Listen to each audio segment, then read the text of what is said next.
Alright, welcome back to Just the Facts, y'all. My name is Jimmy, and with the trade deadline past us now, it's time to look back at some winners and losers. This wasn't the craziest trade deadline I've seen, but this is definitely a very interesting one, and it answers a lot of questions for me. Before we get started, I do want to say that this channel is called Just the Facts, but these are videos that are just my opinion on things going on in NBA, NFL, etc. And it's no different here with this video. These are my winners and losers. There's no right or wrong answer, so if you don't agree with me with anything I have to say, comment it down below and we can have a respectable debate about any topic. Let me know how you feel about the trade deadline overall, who are your winners and losers, but without further ado, let's get to my winners and losers. We always got to start off with a winner here, and one of the biggest winners are the LA Clippers, acquiring Rajon Rondo in exchange for Lou Williams. We're all aware of the struggles that the Clippers went through last postseason, and no need to revisit that in deep detail, but a huge reason for their failure was a lack of a point guard, a real point guard. Me and many other people suggested that the Clippers get a point guard that could run the offense and help distribute the ball and help Kawhi and PG be more efficient, effective, and consistent. With the eye test that looked so bad last year, the Clippers did not have like a single playmaker on the team, and this is why PG's struggles were even magnified come playoff time. Yes, granted, PG was missing shots that he normally makes and takes, but the struggles were partly attributed to a lack of a playmaker who could set up teammates and can get Kawhi and PG easier looks. And PG had to do a lot more ball handling and distributing. Kawhi had to do a lot more ball handling and distributing, and that did not bode well for the Clippers. Now having Rajon Rondo there, it makes everything a lot easier for them. It takes a lot of the pressure off of Kawhi and especially PG, and allows those guys to just get buckets. Rajon Rondo's IQ for the game is immaculate. Once the playoffs come around, he's going to be very, very dominant. He's going to be in total control of the game, and that is going to do wonders for the Clippers. And good luck for any team who has to play the Clippers in the playoffs. They will be locked and loaded, and I expect big things out of them. And this leads me to this. There's no more excuse for Kawhi and PG. This is it. You got a new head coach. You got better pieces. You got Serge Ibaka. You got Nicholas Batum. You got Luke Kennard. You got your playmaker in Rajon Rondo. You're healthy this season. There's no excuse for the Clippers. So if they disappoint once again, and you know the word disappointment in this case is subjective, but if the Clippers disappoint once again, it's done. It's done. That's all I have to say about the Clippers. Now, we always got to switch it up and talk about a loser, and one of my first losers are the Washington Wizards by not helping out Brad and Russ. It's very frustrating, me being a Russ fan, having to see him lose this many games in a season. I'm just not used to losing like this, with Russell Westbrook. But look, we're here now, and I thought the Wizards would try to help out Brad and Russ, especially knowing the fact that Russell Westbrook, he had a bad start to the season. He struggled early on. Lo and behold, he was injured. His quad was still bothering him from the bubble. He took a couple weeks off, and then he came back and he started looking like Russ again. He started being more explosive. He started scoring 25 plus more.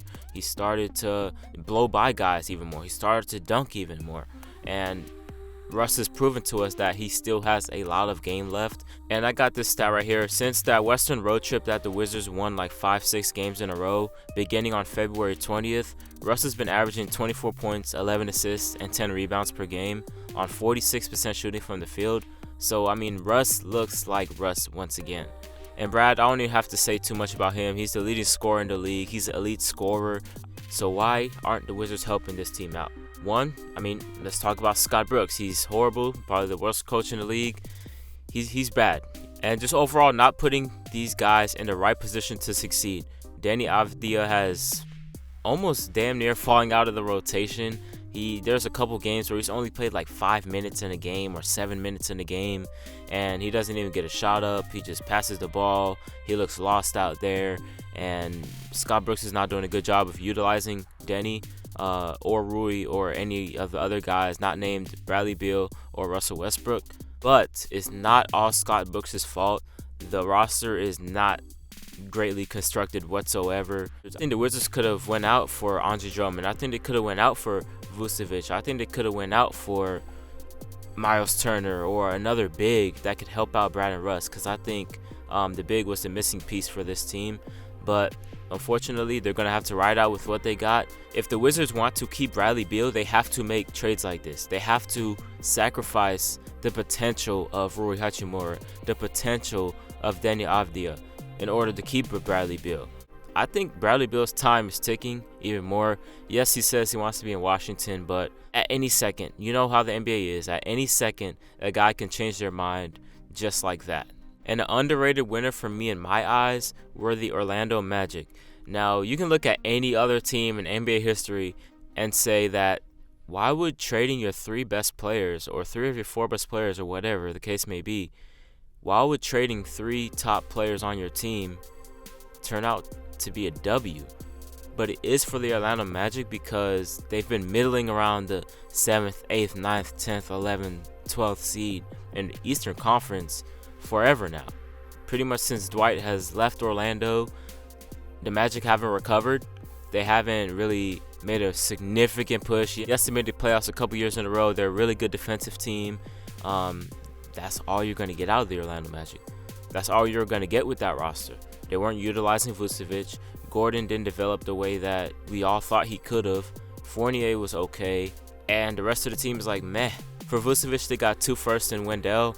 I think they actually could have gotten a little more out of all of these deals. But for the simple fact that the Orlando Magic are starting their rebuild over, that's a big W in my eyes. Another loser that I have were the Toronto Raptors, and especially Kyle Lowry. There were rumors speculating that Kyle Lowry might have played his last game in Toronto a couple nights ago, and I thought that stuff was all going to turn out to be true, but nope. Kyle Lowry is still on the Raptors. He will be an unrestricted free agent this upcoming season, and that's why I think it's a big L for the Raptors, and especially for Lowry, because, well, for one, I'm pretty sure Kyle Lowry will be leaving the Raptors this offseason. You can slice the cake any way you want. You can say whatever you want. I think Kyle Lowry's gone from Toronto this season. It's been a very, very disappointing year. I'm not sure what's really going on with the Raptors as a whole, but they're not looking good at all. They traded Norman Powell. Siakam and Nick Nurse are getting into it. Siakam doesn't look that good. And the Raptors, it seems like they're in a dumpster fire now. You know, they just signed Fred VanVleet this past offseason, so I guess that's good. He's going to be the face of the franchise, I guess, along with Siakam. But knowing that they're not going to get anything back for Kyle Lowry really, really sucks. I think trading for Kyle Lowry really, really would have accelerated that process of retooling. I don't think Toronto will go into a full rebuild, but I think they will retool, maybe miss the playoffs for a year or 2, and then come back even stronger, acquire assets, and then flip those assets for a star player. Other winners that I want to briefly talk about here are the Miami Heat for trading for Victor Oladipo. It's a high reward but low risk type of trade. They can get a lot out of Oladipo in this next couple months. He will be a free agent, but at least Victor Oladipo wanted to be Miami. I don't think he'll be like all-star Oladipo like he was in like 2018 or whatever, but I think he can come in, give you a nice 16, 17, 18 points, play some solid defense, play make a little bit. The Miami are, once again, a very, very, very dangerous team. The Bulls are another winner, trading for Nikola Vucevic, not giving up nothing crazy. That pairs a second star with Zach LaVine.